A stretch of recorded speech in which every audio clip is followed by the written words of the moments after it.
Good afternoon, everyone. So it's another day, another topic, another discussion. I think it's healthy just to speak to others, to speak the things that you want to understand and want to know about your life, about the afterlife, about the world in general. When we stop speaking, when we actually put the image of the mouth sewn over, there's no mouth at all, is something that is very much forced in our face at this point. But this is when we need to speak. When people are trying to force us to not speak, it's time to speak. It's time to say and speak your personal truth, because not everybody is going to agree on anything, or everything, I should say. There's always going to be a difference of opinion, and it's okay, just like it's okay to be offended. Because when you're offended, it means you're simply just, you don't agree with something, but it's not the end of the world. You need to get over yourself. If somebody says something you don't like, and you break down and you become a pile of goo, or you have to destroy their life over it, you got some serious issues, man. And there's so many people out there that are becoming more and more and more accepting to destroy somebody's life simply because you don't agree with them, or you're offended by them.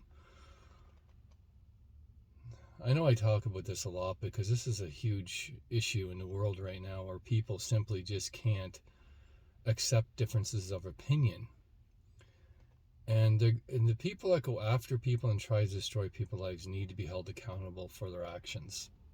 It's not the other way around.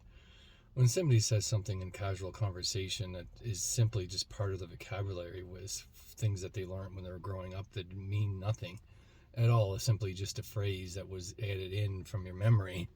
It's not directed at anyone or anything. And then their lives are destroyed because of it.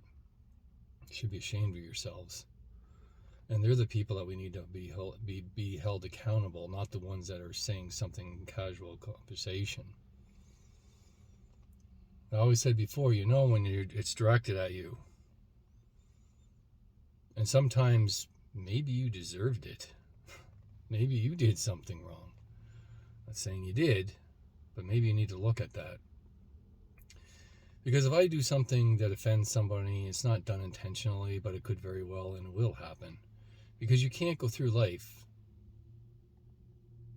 pity-patter around everything. It's like trying to walk into a room with full of broken glass without touching any of the glass. It's like ridiculous to even try. But this is what we're creating in this world. A world full of broken glass, or glass is very ready to shatter at any moment. Strength is the ability to be able to hear the truth and not break from it. To look at yourself and say, wait a second, damn, that might be true. I might be kind of an ass when in this situation.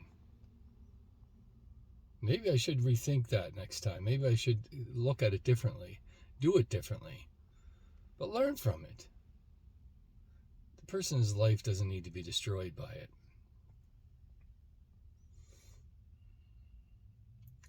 I'm looking on a view of the water and the mountains and the fall colors and the sky.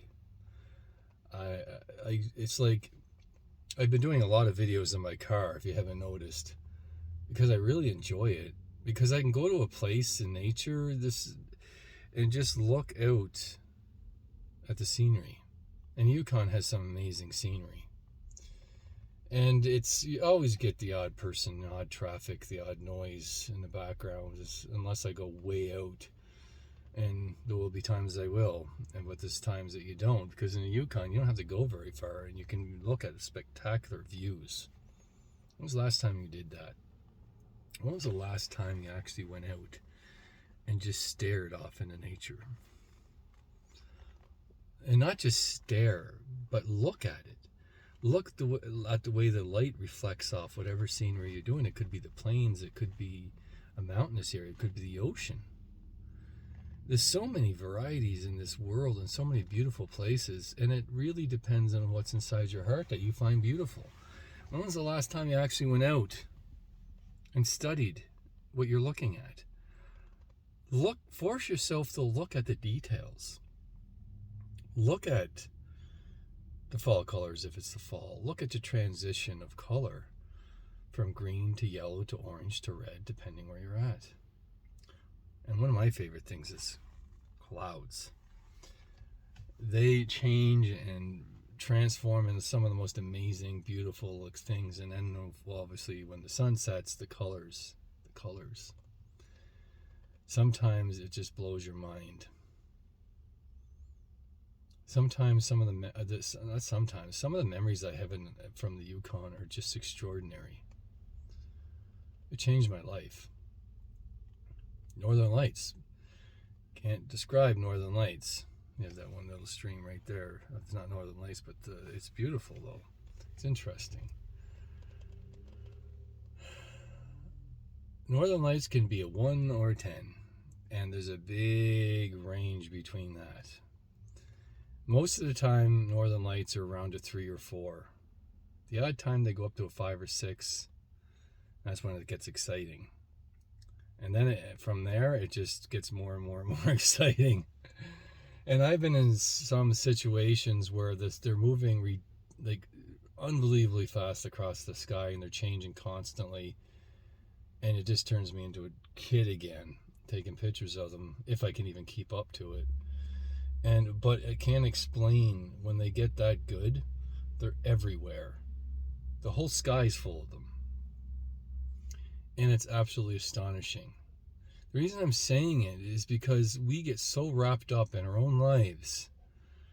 When you're in nature, it heals you.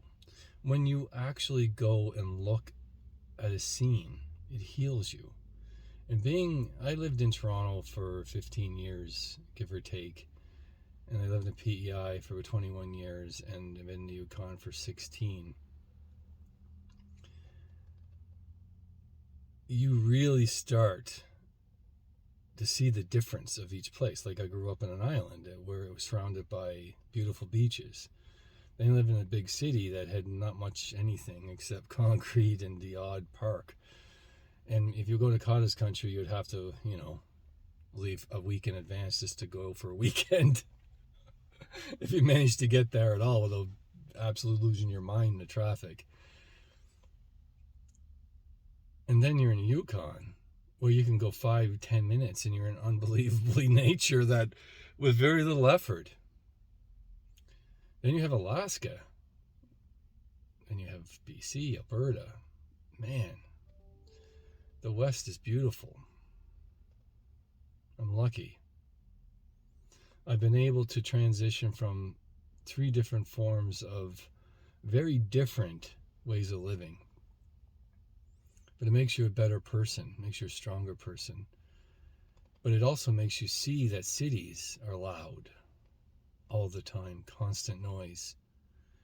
And when you're able to quiet that, then you're able to start to really, really, really listen, and really able to see. And that's an extraordinary experience. Yes, it's cold up here. But it's not as cold as some places in Canada. Believe it or not, it's actually more temperament than, for instance, Northwest Territories or...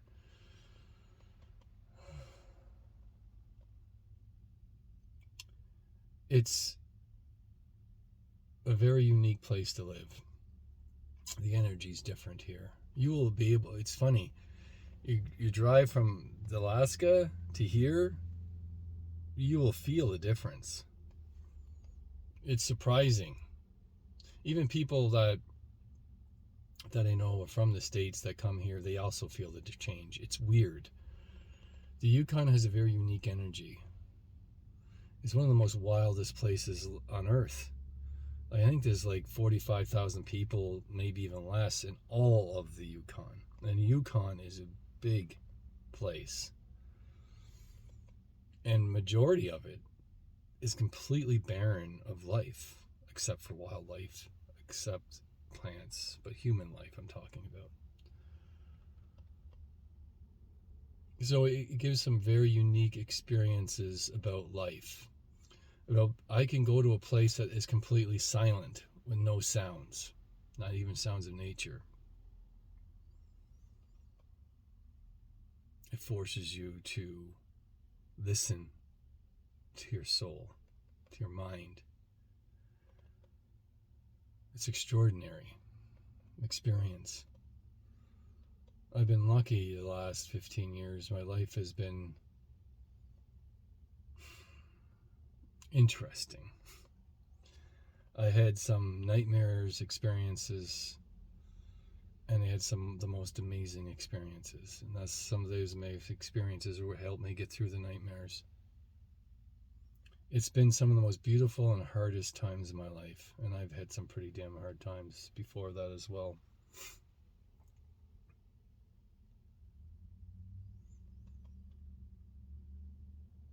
But everywhere in the world has a unique gift, a unique place, a unique beauty. You just have to find it and then embrace it, because it changes you. It makes you a better person.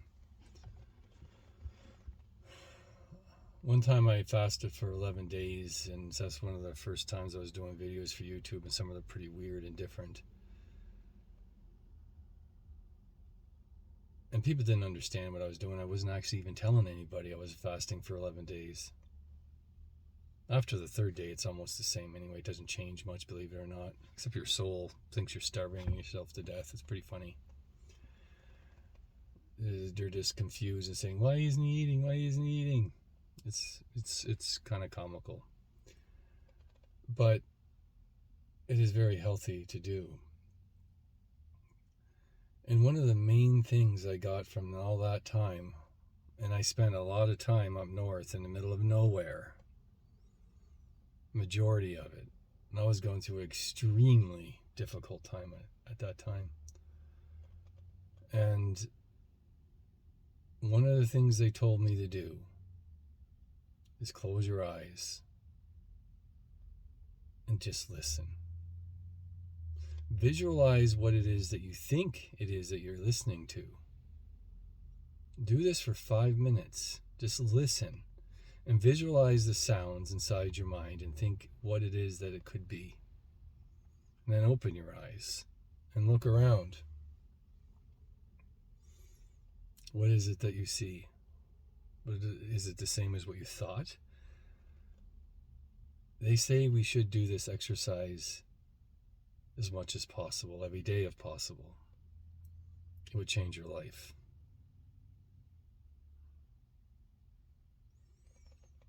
It's interesting, the simple things that we're asked to do seems to be sometimes the most hardest things, but the one thing we should be doing.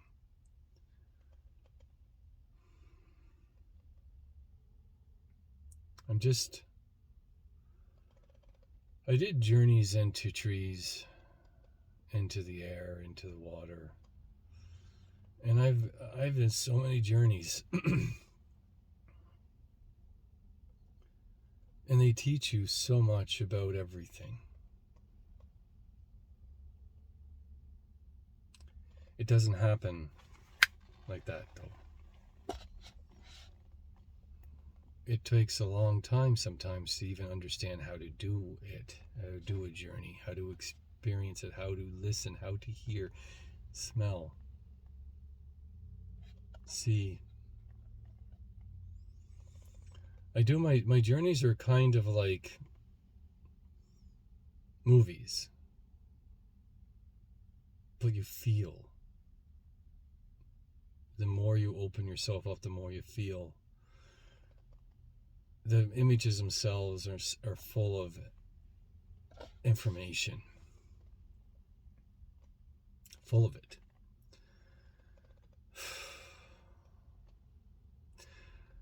But not everybody does journeys differently.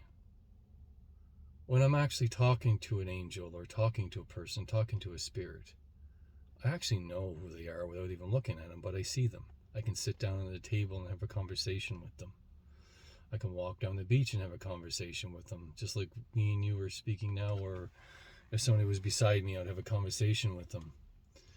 And I was always taught to bring as much of the senses into the journey as possible, and the stronger and better they will be.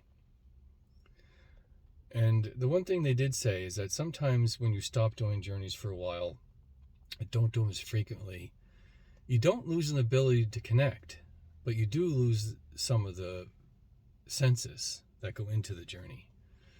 So the more you do them, the more your senses automatically get added into the journey itself.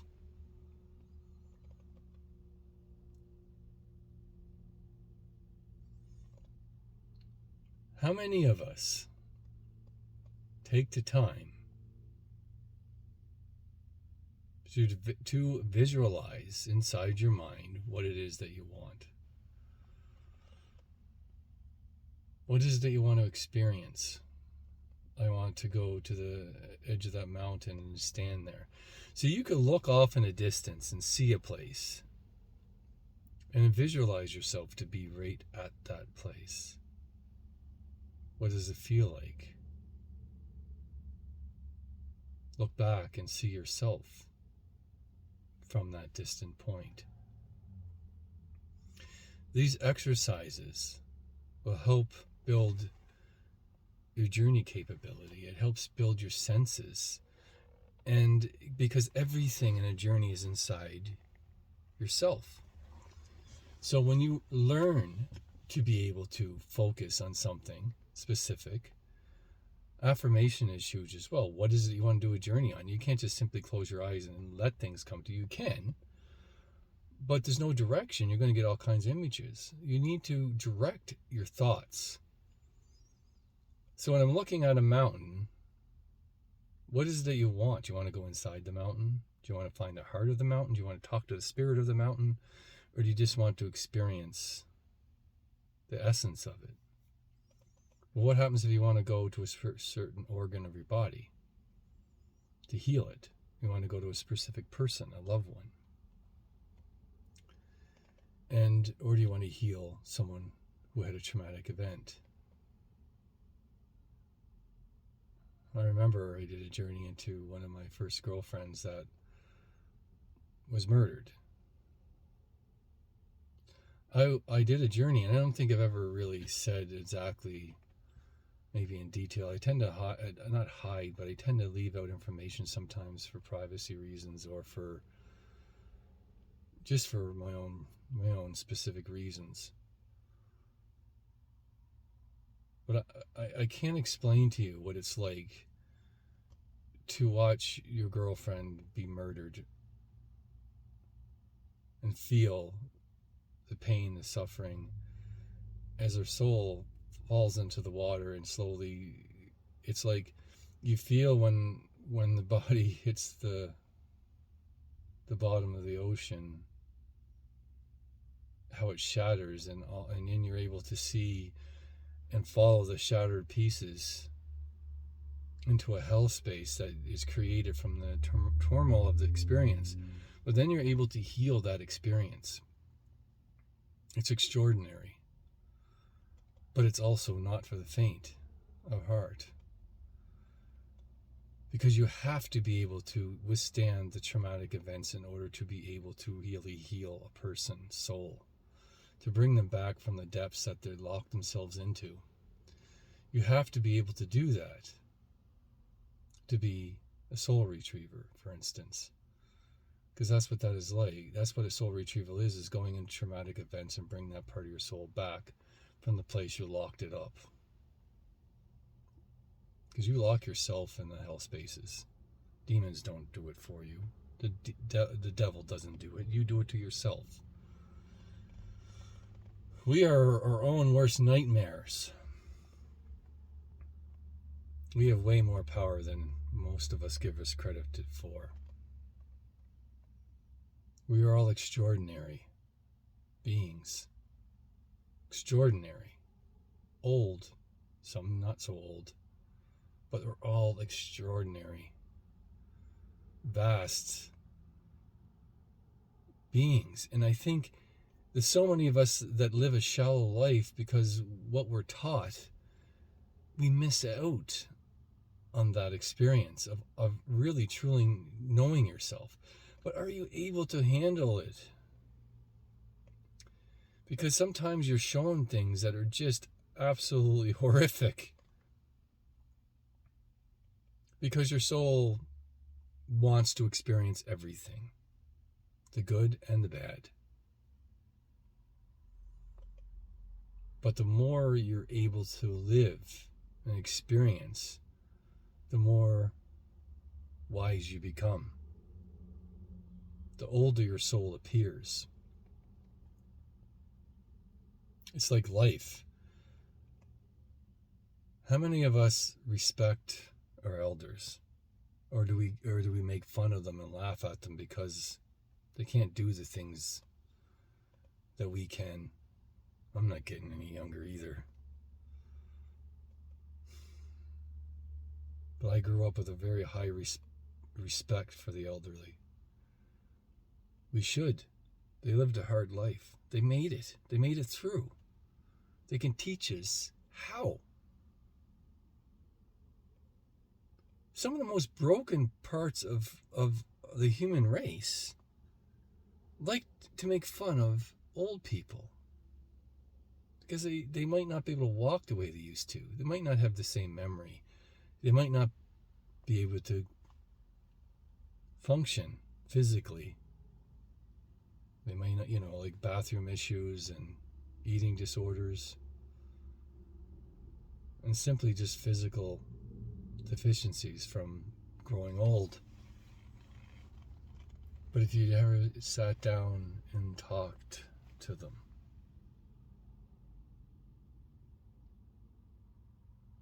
it'll change your own life.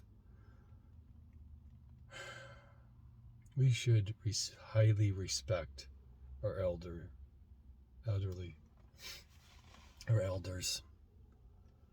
just like the First Nations do. There's a reason why. We can learn a lot from each other if you simply just set aside our differences and listen and talk to each other. Stop being so critical about religion, about race, beliefs. Let a person believe in what they want. As long as they're not, like sacrificing babies and stuff like that. I know I say that lightly, but if you actually seen the things I've seen, you'll understand that. We know what is acceptable. But how many people would actually do something like that? You're talking about a very small portion of the population. Majority of people are good, honest people that are manipulated by the system. And some are pretty manipulated. Anyway, it's 23 minutes and 35 seconds of talking.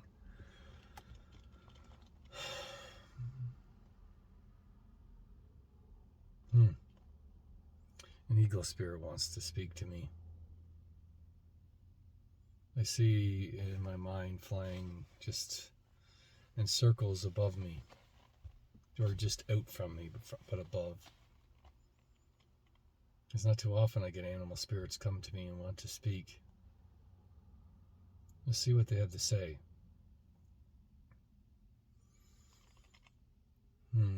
There's something majestic about the sounds of birds.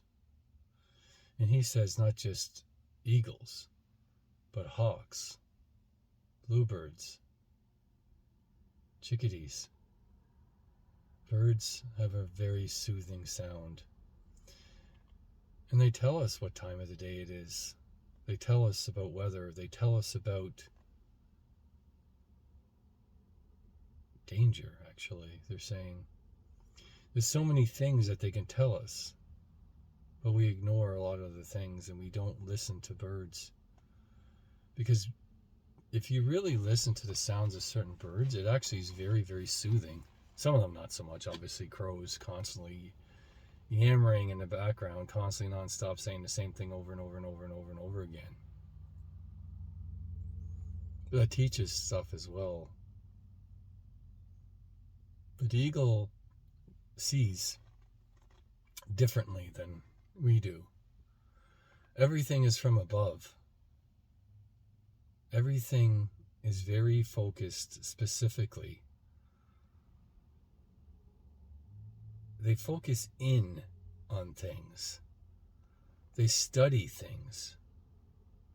It's not like we look at a scene, like it's kind of like earlier when I was showing you looking at a scene and you focus on a specific part.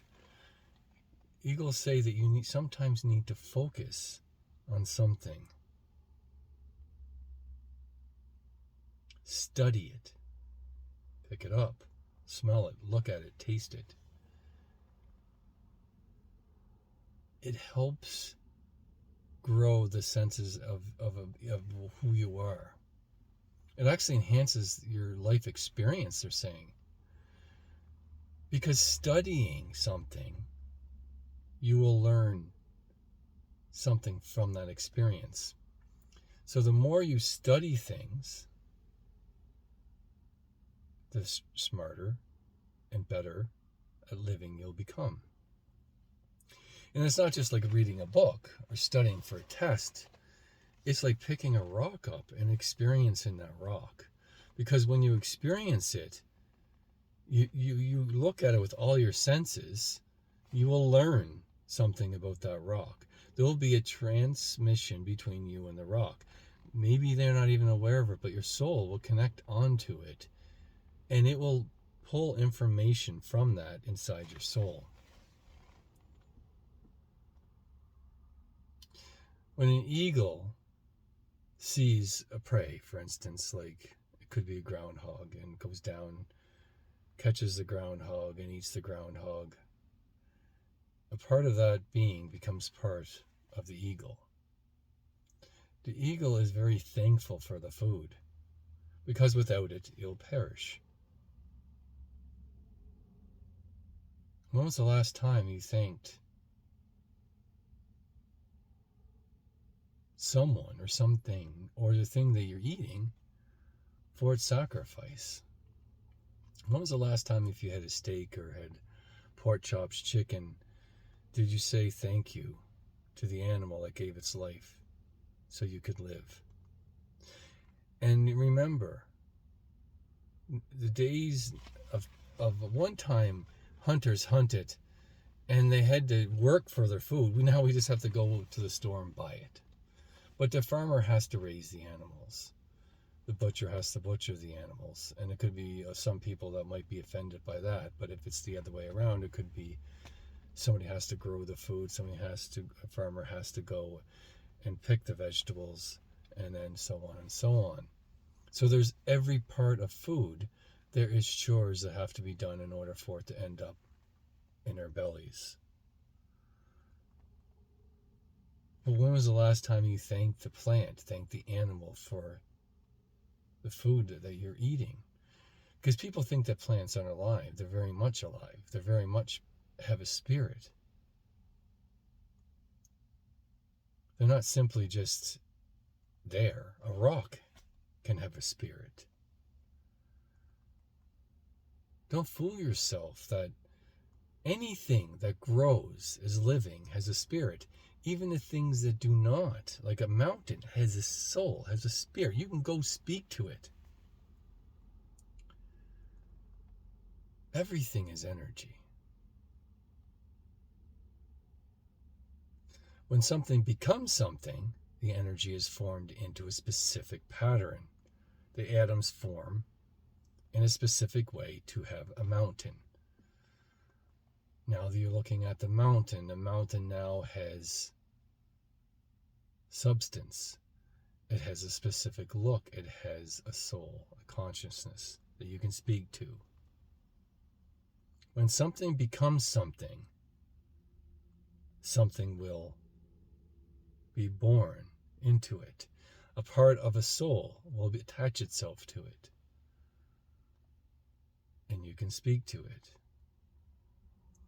Just like the eagle is speaking to me now about the message that it wants to share with you, about the importance of saying thank you for the substance that I have eaten, the water that you drink. When was the last time you thanked that you had a glass of water?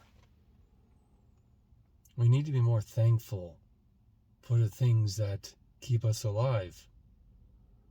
And then we start to understand that maybe, just maybe, we might not want to keep doing the things that we're doing, or we will not have these things that keep us alive in such abundance. And then, nothing at all. So that's the message that you wanted to share with us. It's a very simple message of just studying something, being thankful for it, and that will change your life. When was the last time you walked outside and touched the earth and just felt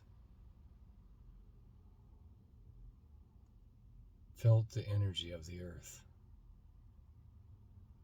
Ask Mother Earth to take away your sorrows, your pain, your suffering, and place it into the earth itself.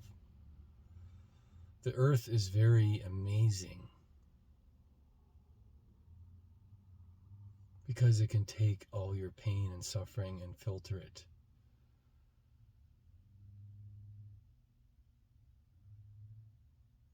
And if something is willing to do that, at least we could do is treat it with respect, with dignity, with love.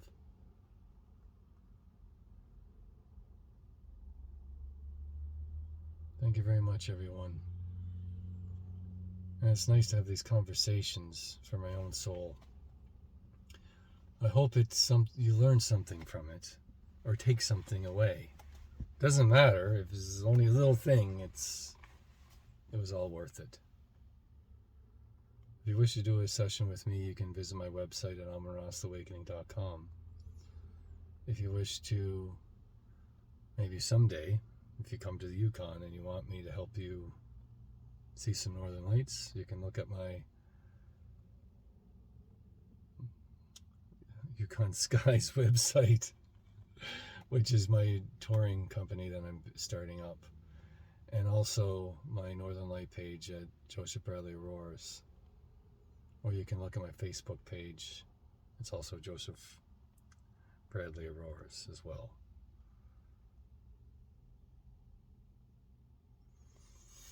The Northern Light season is starting to pick up.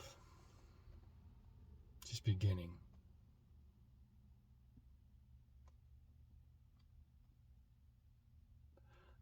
There's one other thing I want to say about the night sky. I've probably said this before, but I'll say it again because not everybody watches all my videos. One of the things that I learned from doing Northern Lights is understand the darkness, understand the night, the importance of it, the beauty of it, the silence, the peace that it gives you.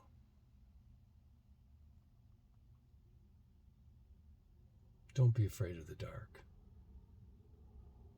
because fear is an illusion, and the dark is an evil. It's only when you're fearful of something that something will materialize in the dark. Fear of the dark creates the evil in the darkness. Thank you very much, everyone.